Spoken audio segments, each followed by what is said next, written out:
Here I have Motorola Moto G9 Plus, and today I'm going to show you how to add fingerprint on this device. So first of all, you have to go to settings, then you have to go to the security section, fingerprint. Next you have to select your backup screen unlock method. It could be pattern, PIN or password. Let's choose PIN. Then you type your PIN, confirm it, and what you have to do next is to select which notifications you want to see on the lock screen, like all notifications without sensitive content, or no notifications at all.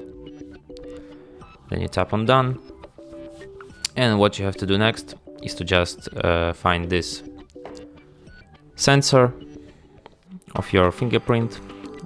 It's placed here on the power button, and you just have to tap it with your finger several times, like this.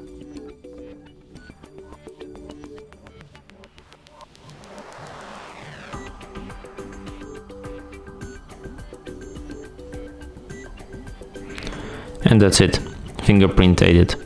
And now you can, for example, unlock your phone with your fingerprint. And that's it. Thanks for watching. If you find this tutorial useful, don't forget to hit that like button and subscribe to our channel.